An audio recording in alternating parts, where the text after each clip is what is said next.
meus caros alunos, estamos aqui, iniciando uma nova videoaula na nossa disciplina de sistemas distribuídos. Sou o professor Fernando Aires, aqui da Universidade Federal Rural de Pernambuco, e hoje nós vamos estudar sobre tipos de sistemas distribuídos. E, antes de mais nada, por que estudar esses tipos de sistemas distribuídos? Em aulas passadas, nós já tivemos a oportunidade de ver a definição de sistemas distribuídos e por que se proliferaram tantos sistemas distribuídos nos últimos anos. Então, duas áreas em especial da computação contribuíram muito para isso. Temos a engenharia de software, que ao passar dos anos, ela foi capaz de ir sendo mais madura como área, e aí nós construímos softwares mais robustos e mais industriais, digamos assim.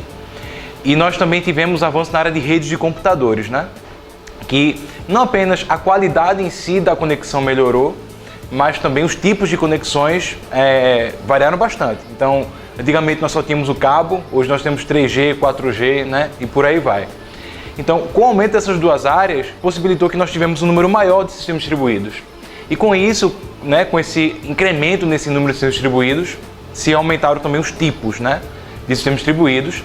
E é nisso que nós vamos trabalhar na aula de hoje, os tipos de sistemas distribuídos.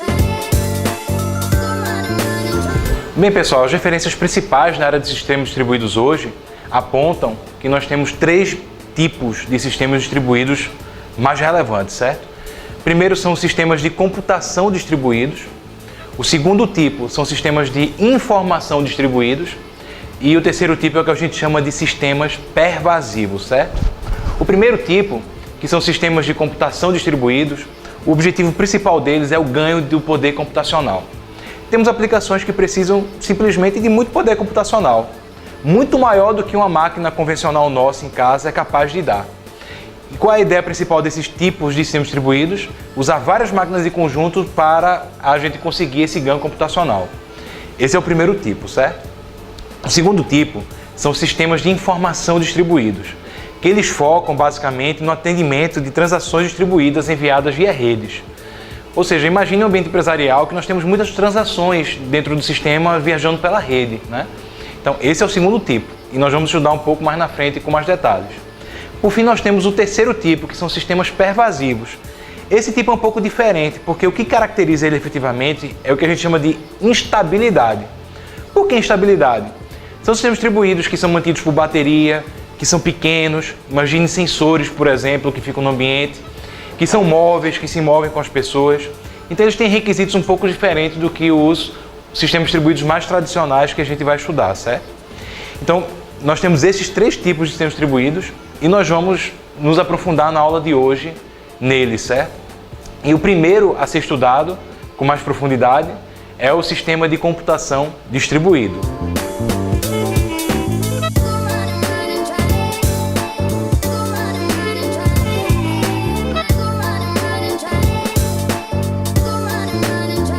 Bem, como falado anteriormente, o tipo sistema de computação distribuído se caracteriza, basicamente, pela necessidade do alto poder de processamento. Temos várias aplicações, exemplo, que a gente conhece que naturalmente requisitam mais poder de processamento. Você já deve imaginar até em casa algumas aí também, certo? Algumas, que eu vou citar aqui, por exemplo, uma delas, a principal talvez, é modelagem climática. Imaginem a quantidade de variáveis e dados que tem para alguém inferir como é que vai ser a temperatura, como é que vai ser a umidade amanhã, daqui a um mês ou daqui a 10 anos na nossa cidade. É um modelo muito complexo e que necessita de muito poder de processamento para se chegar a um resultado final, certo? Então, o poder computacional necessário para executar essa atividade vai muito além de um computador convencional, como o nosso notebook ou como o nosso desktop em casa, certo? Porque muitas vezes não apenas é questão de cálculos desenvolvidos, mas muitas vezes modelos inteligentes e até inteligência artificial são utilizados para chegar a esse resultado. Então, isso aumenta e muito o poder computacional necessário. E dentro desse tipo, nós temos três exemplos principais de sistemas de computação distribuídos, e que vocês talvez já ouviram falar nele já hoje. O primeiro é o que a gente chama de computação em cluster, ou cluster computing. O segundo é o que a gente chama de computação em grade, ou grid computing. E o terceiro, que é o mais famoso hoje, né, é a chamada computação em nuvem, né, ou do inglês Cloud Computing, né? E nós vamos focar nesses três tipos nesse momento. Bem, meus caros alunos, a computação em cluster surgiu basicamente para dar suporte a aplicações que necessitavam de uma grande demanda computacional, né? E a primeira ideia foi usar programação paralela para isso. E a ideia era o seguinte: eu tinha uma grande aplicação, uma aplicação que necessitava de muito poder computacional, paralelizava ela e colocava para ser executado em vários computadores. Vários motivos ajudaram isso a ser bastante interessante, certo? Primeiro, as máquinas ao longo do tempo foram ficando cada vez mais baratas. Vocês devem imaginar que na década de 90, 2000, o computador era muito caro. Hoje ainda é caro, a gente gostaria que fosse mais barato, mas é muito mais barato do que era antigamente. O segundo é que a aquisição de um supercomputador para rodar uma aplicação pesada dessa é muito custosa. E muitas vezes a gente nem tem esse supercomputador aqui no nosso país, tem que importar em dólar, em euro. Então fica muito pesado, né? E tem um terceiro ponto que ajuda também muito essa questão da programação paralela com computadores, né? É que se você comprar um supercomputador hoje, daqui a 3 anos ele não vai ser mais tão super assim. Então você vai botar um grande investimento financeiro ali para daqui a 3 anos ele ser um computador mediano, né?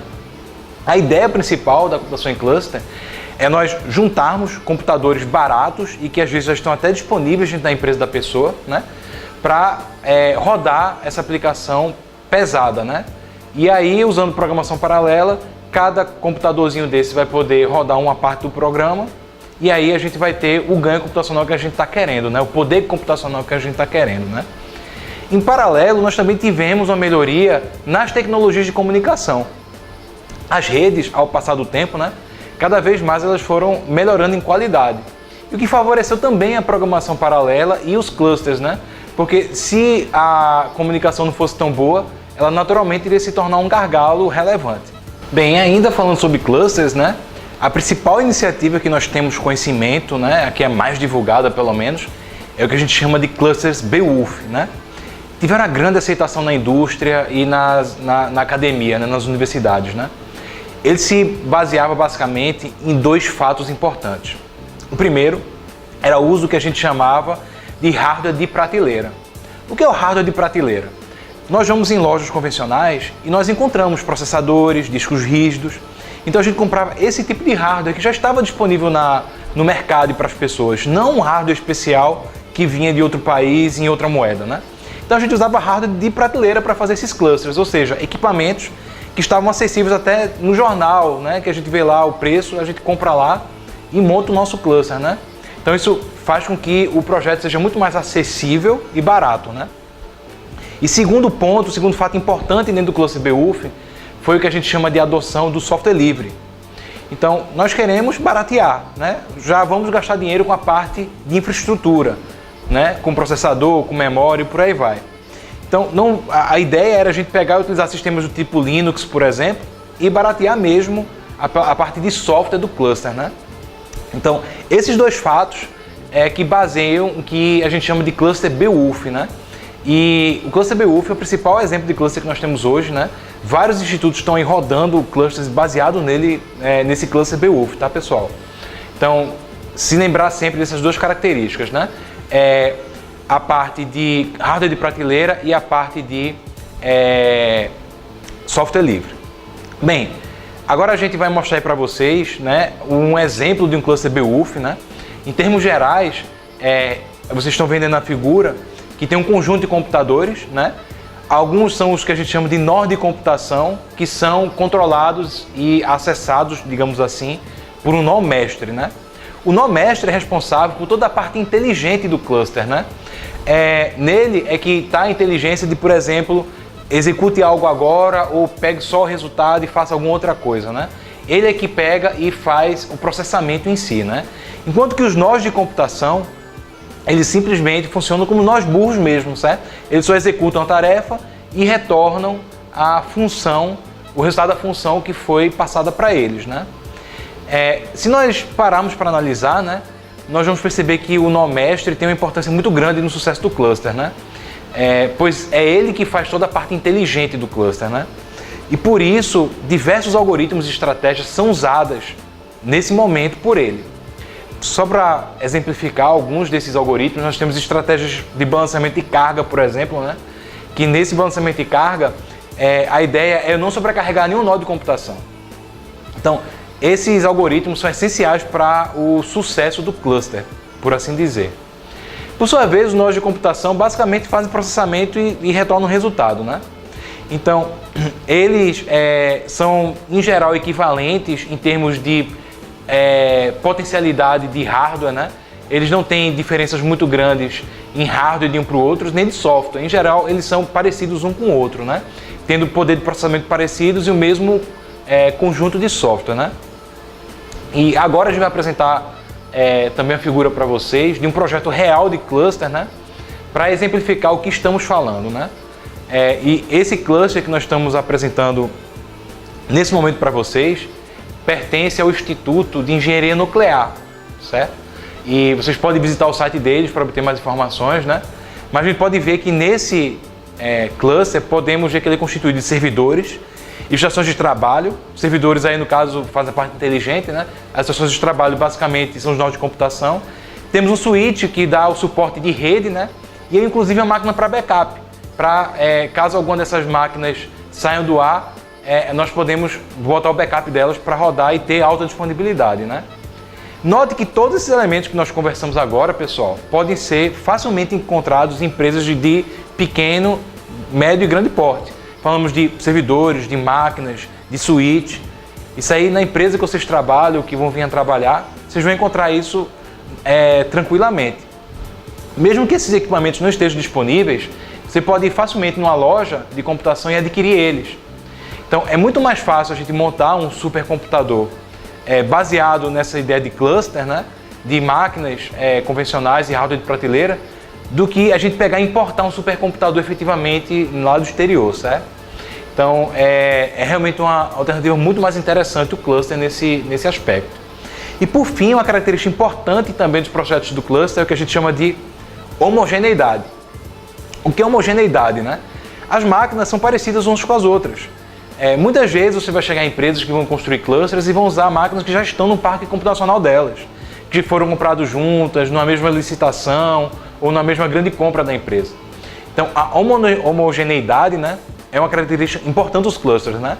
Não é um requisito, não é obrigado a ser assim, mas em geral os clusters, né, em especial os nós de computação deles, né, são homogêneos, né, tanto em termos da parte de hardware como em termos da parte de software. Bom, pessoal, agora a gente vai falar sobre outro tipo de sistema de computação distribuído, que é o que a gente chama de computação em grade, ou grid computing, né? A gente viu agora com os clusters, né, que a principal característica é a homogeneidade. Ou seja, a característica física dos computadores são no mínimo parecidas. Mesmo sistemas operacionais, mesmo conjunto de software, né? São homogêneos. Agora vamos parar um pouco para pensar sobre esse tipo de ambiente, né? Esse tipo de sistema. Ele é um pouco restrito, né? Por exemplo, por que não usar computadores diferentes, de diferentes empresas e que estão em localidades diferentes, que não necessariamente estejam na mesma rede local da instituição, né? Por que não usar, por exemplo, o computador das pessoas, dos usuários em casa, para fazer essa parte do processamento distribuído, digamos assim, né? As pessoas podem gentilmente querer ceder o seu computador em torno de causas interessantes, né? Ou o seu poder computacional para isso, né? Então, por que não usar esse tipo de sistema dessa forma, né? Isso nos leva a um outro tipo, né, de sistema distribuído, que é o que a gente chama de computação em grade, né?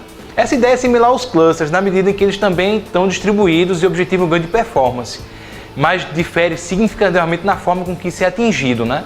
Se antes nós tínhamos computadores similares dentro de uma rede para fazer ganho de poder de processamento, agora nós temos computadores potencialmente distintos em termos de hardware, em termos de software, rodando em redes muito maiores como a internet.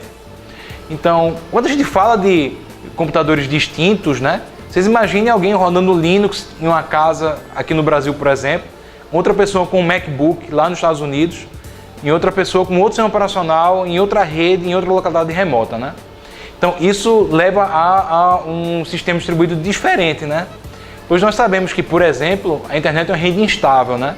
Ela não tem a mesma qualidade de serviço do que uma rede local, né? Então, esse conjunto de características, né, em especial a heterogeneidade, leva à computação em grade, né? Que é isso que a gente vai conversar sobre alguns aspectos mais a fundo nesse momento.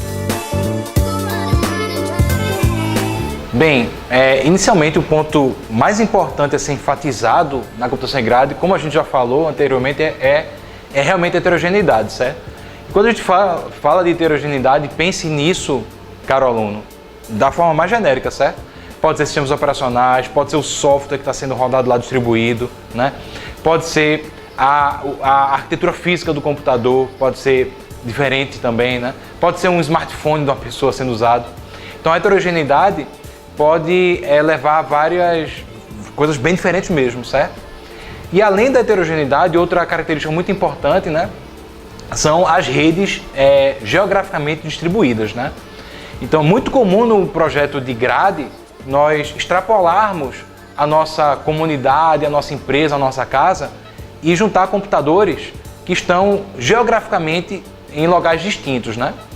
O único problema para fazer isso, né, não vamos nem dizer que é problema, mas é a única ressalva que a gente tem que fazer, é que a gente vai ter que usar a internet em geral para isso, que é uma rede que a gente sabe que é instável, né? Ela é uma rede que em algum momento pode estar muito boa, né, mas pode passar em algum momento por um pico de instabilidade, de desempenho, que vem a degradar um pouco o desempenho da grade computacional, né? Bem, para ilustrar o uso, né, da computação em grade, a gente vai mostrar um projeto bem sucedido, que é o projeto Série Home, né? Que é um projeto que já data de vários anos, né? E que eu não sei o que é que vocês acreditam, certo? Mas tem algumas pessoas que acreditam na vida extraterrestre, né? Ou inteligência extraterrestre, né? E, claro, nós somos cientistas, né? E nós buscamos descobrir indícios se existe ou não isso. Bem, criaram um projeto, né? Que é esse projeto Série Home, que busca descobrir se existe ou não inteligência extraterrestre, né? Ou seja, inteligência fora da Terra.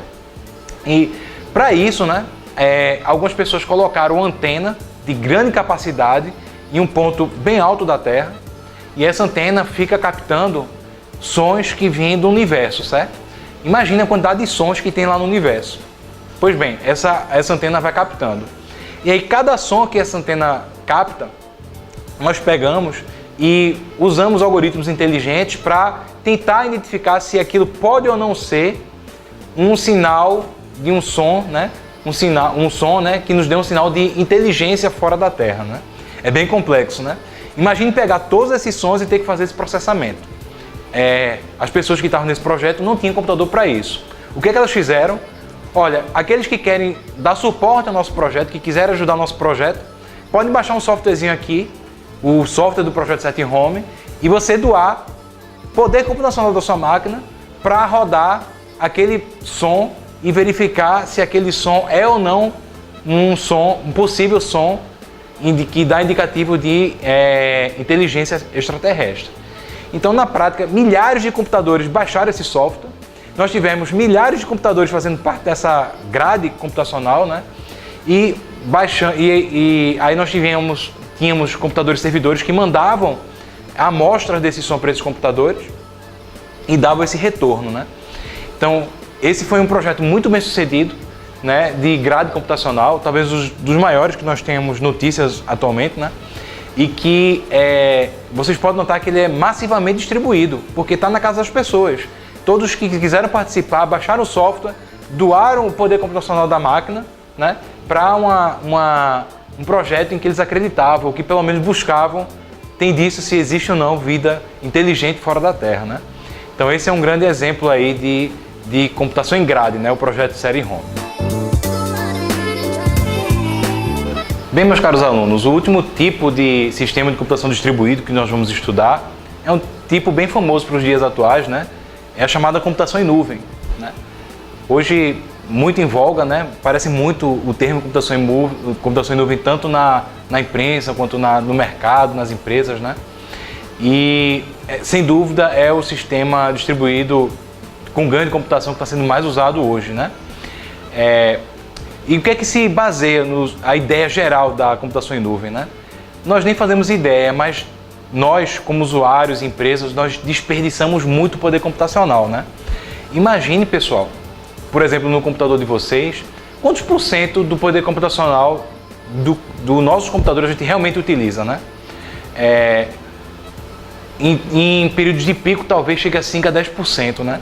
Imagine que você tem um Word ou internet aberta, né? Dificilmente vai chegar a 100%. Mesmo em CPDs, em empresas mais tradicionais, mesmo em períodos de pico, vai chegar a 30 a 40% do poder de processamento disponível, né? Então, existe um grande desperdício, né?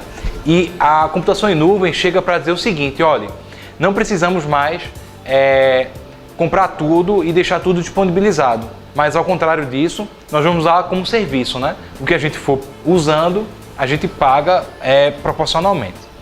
No modelo mais tradicional, antes da computação em nuvem, nós tínhamos que ter tudo disponibilizado, certo, gente? Tínhamos que ter energia elétrica, tínhamos que ter resfriamento. Então, vocês imaginem, por exemplo, um conjunto de computadores, nós não temos como deixar eles dentro de qualquer sala, principalmente uma sala que não esteja refrigerada, né? Temos que ter essa estrutura.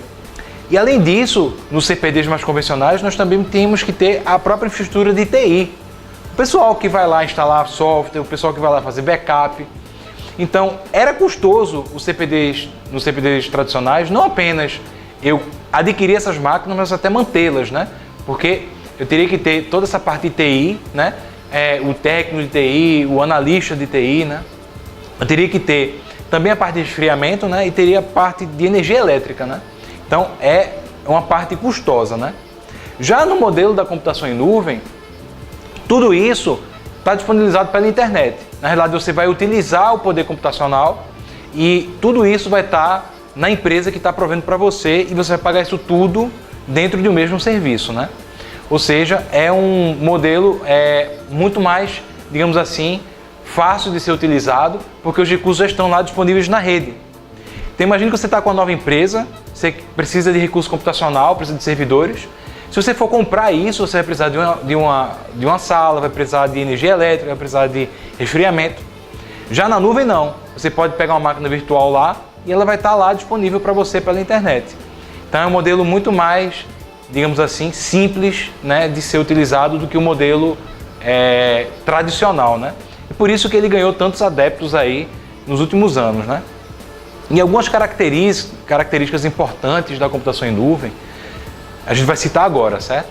A primeira é a disponibilização de recursos de forma dinâmica, ou seja, a nuvem vai nos dar exatamente a quantidade de recursos que a gente está querendo. Então, você precisa de um determinado momento de muito poder computacional, muito processamento, muito armazenamento, a nuvem pode dar aquilo para você. Em outro momento você não vai precisar de tanto aquilo, vai precisar de uma máquina mais limitada, a nuvem também pode dar para você, né? Então ela pode lhe dar o quanto você precisar, né? Além disso, nós transformamos investimentos de capital em investimentos operacionais. Ao invés de a gente ter que comprar máquinas e alugar salas e comprar o suíte, comprar todo o equipamento, né? Nós vamos poder simplesmente pagar pelo serviço. E aí a empresa que está... uma das empresas possíveis é a Amazon, por exemplo, gente. Hoje é uma das principais, mas tem outras. Então, a empresa que vai estar nos dando o poder computacional via nuvem, né, é que vai ter que se preocupar com tudo isso.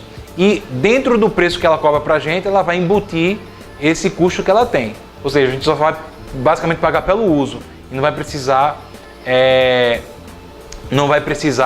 ter que ter todo esse espaço, né? Todas essas características. E por fim, nós temos o que a gente chama de virtualização. Essa é a característica chave da computação em nuvem e que diferencia ela da computação em cluster e da computação em grade. O que é essa ideia de virtualização, pessoal? Antigamente, uma máquina era uma máquina. Você tinha uma máquina, ela ia executar as coisas como uma máquina. Já no modelo da nuvem, com a virtualização, a ideia é o seguinte: eu pego uma máquina e eu posso criar diversas máquinas virtuais através da divisão dos seus recursos físicos. Então eu pego lá, digamos, um servidor melhor, que tenha 16 GB de RAM. Então eu digo, não, eu vou criar 4 máquinas virtuais com 4 GB de memória RAM, cada uma. E aí, uma máquina física que eu tinha, ela agora vai se transformar em 4 máquinas virtuais. Essa é a ideia da virtualização. E ela é que diferencia muito a computação em nuvem das outras formas de ganho de processamento que a gente estudou anteriormente, que são computação em cluster e computação em grade, né? Então, quando vocês imaginarem computação em nuvem, venham com a ideia de virtualização, né? Que é a ideia de eu construir várias máquinas virtuais a partir de apenas uma ou um conjunto de máquinas físicas ou máquinas reais. E pessoal, para todos os efeitos, uma máquina virtual se comporta como se fosse uma máquina física, certo? Como esses recursos são divididos lá, é uma outra história. A nuvem vai ter que se virar para dar o que o usuário está querendo. Mas, para o usuário, ele vai ter a ilusão de que aquilo é uma máquina real, mesmo que na prática ela esteja sendo dividida dentro de uma mesma máquina física, certo? E nós temos vários softwares que fazem essa tarefa, né? Que não é uma tarefa fácil, vocês imaginem, né? A gente pegar uma máquina física e dividir ela virtualmente para virar 4 máquinas virtuais para 4 pessoas utilizarem. Então, nós temos softwares hoje, por exemplo, o OpenStack e o CloudStack, né? Que são virtualizadores, né? Eles trabalham no nível de infraestrutura e dividem essa parte física da máquina para essas máquinas virtuais. Isso é um ponto até de pesquisa aberto hoje. Tem pessoas hoje, pessoal, fazendo pesquisas de como isso é feito da melhor forma, né? Porque não é algo simples, né? Vocês estudaram na parte de sistemas operacionais como era complicado dividir recursos, né? Então a gente voltou a ter esse problema aqui agora com a nuvem, né? Uma consequência direta do uso da computação em nuvem, né, é o que a gente tem de redução de custos, né? Vocês imaginem que ao invés de eu ter um recurso para cada pessoa, eu vou poder compartilhar recursos por várias pessoas. Então, vocês imaginem, por exemplo, na casa de vocês, quando vocês compartilham a internet, ou quando vocês compartilham uma impressora. Em vez de cada pessoa ter uma internet ou uma impressora, nós vamos ter, né, uma impressora compartilhada por várias pessoas. Então nós vamos usar melhor o recurso. E esse uso melhor do recurso vai nos levar ao que a gente conhece como uma melhor eficiência, né? Uma melhor relação custo-benefício no uso, né, do poder computacional que está lá dado para a gente, certo? Então, esse modelo da nuvem nos leva a uma possibilidade melhor de barateamento mesmo do serviço. Então, as pessoas vão poder usar o poder computacional de uma forma muito mais sensata, de uma forma muito mais eficiente do que se eu tivesse que comprar todas as máquinas, né, e de repente ter que arcar com esse custo por mim mesmo, né, ou pela pessoa mesma, certo? Bem, pessoal, agora a gente encerra essa nossa primeira videoaula, né? Nós estudamos os sistemas de computação distribuídos, né?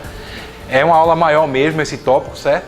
E na nossa próxima videoaula nós vamos estudar os outros 2 tipos de sistemas distribuídos, né? Que são os sistemas de informação distribuídos e os sistemas pervasivos. Vejo vocês lá.